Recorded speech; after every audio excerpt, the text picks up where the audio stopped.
So, what's up, YouTube? I know it's been a moment for posting in my channel, and it's around 3 days I haven't been posting in my channel. Probably it's because of the pressure and generally everything which is happening in our country. I can't just act as if things are normal in our country. No, I need to get out there, try to fight as just like any other citizen, because this bill is not only going to affect me, but it's also going to affect other people. And as a youth, as a person who the country is looking up to them, we need to get out there and fight for our rights.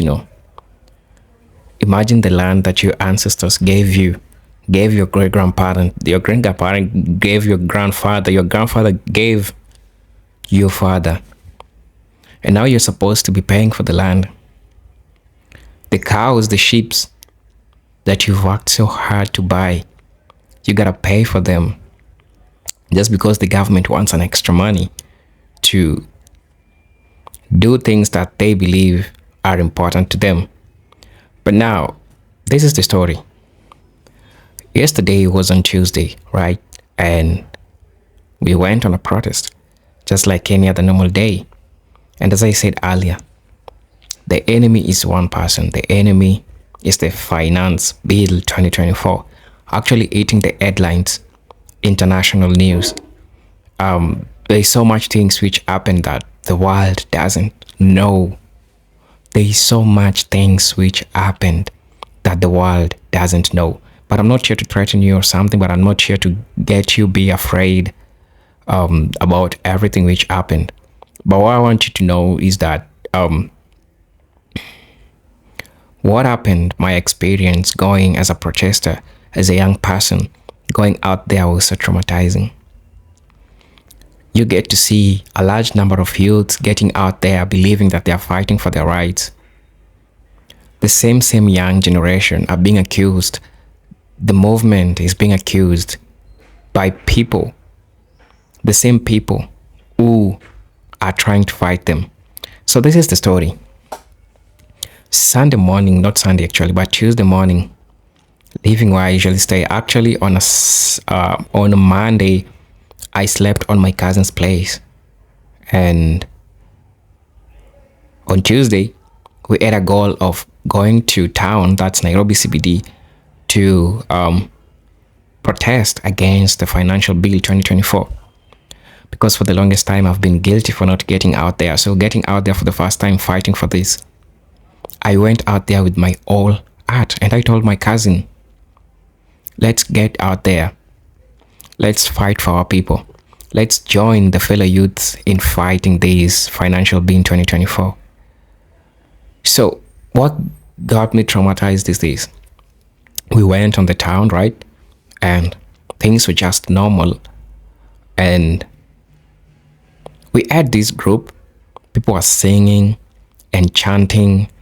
And the adrenaline was, it was so thrilling. And we had this zeal and zest of going and just getting inside the parliament, just to communicate that we want to be heard as youths. We are not criminals.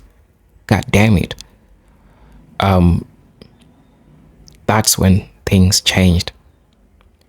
Remember, in the city itself, we had almost it passed 1 million youths, with some little number of parents and some elder people, but the majority were the youths.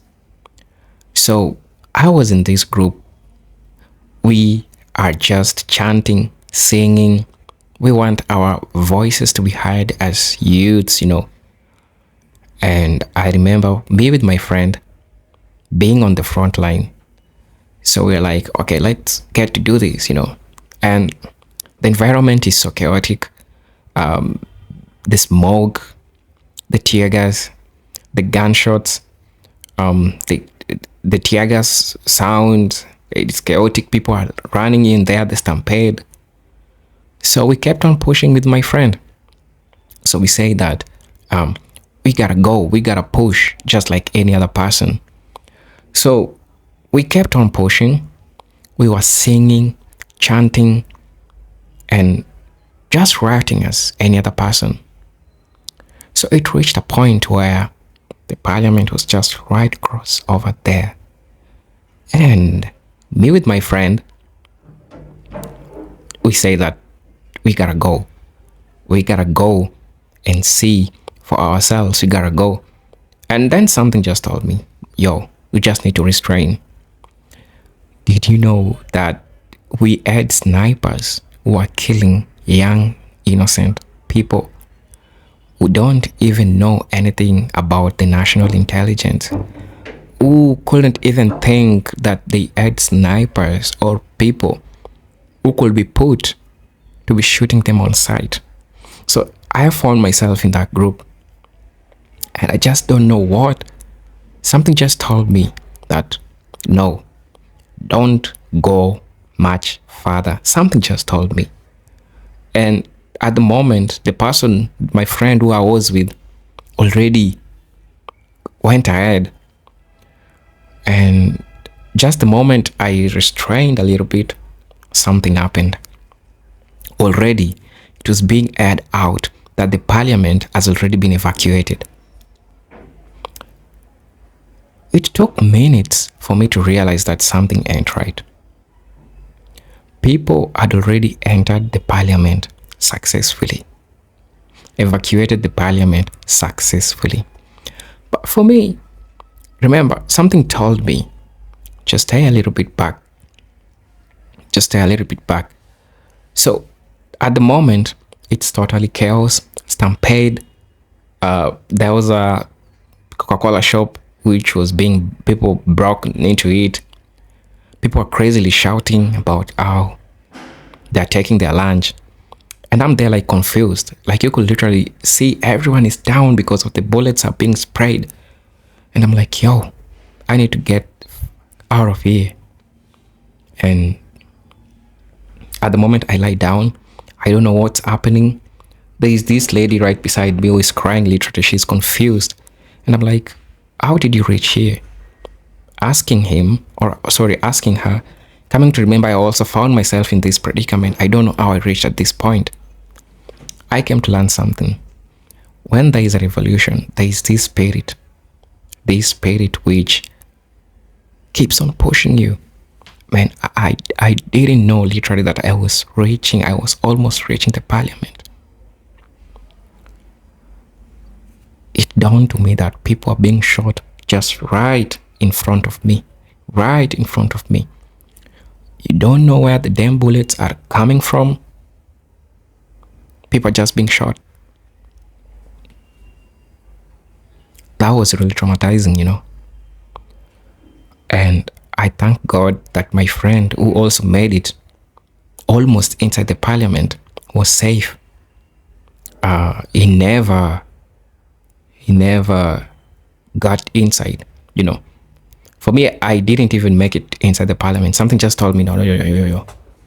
Just chill, you know, going inside there. Man, the visions that I saw were so traumatizing.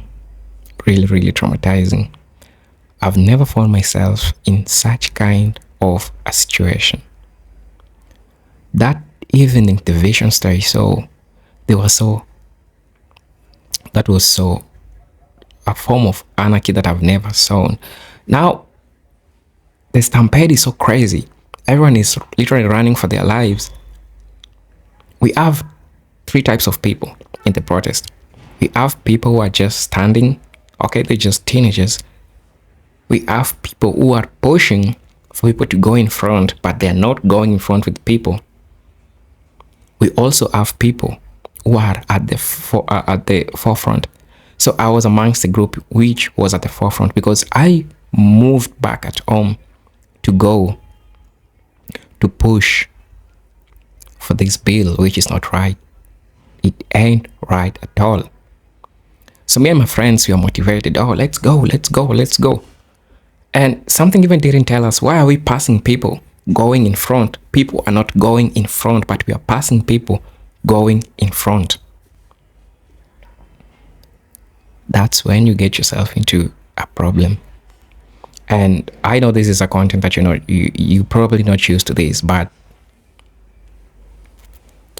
that's how I found myself into this problem. Yeah.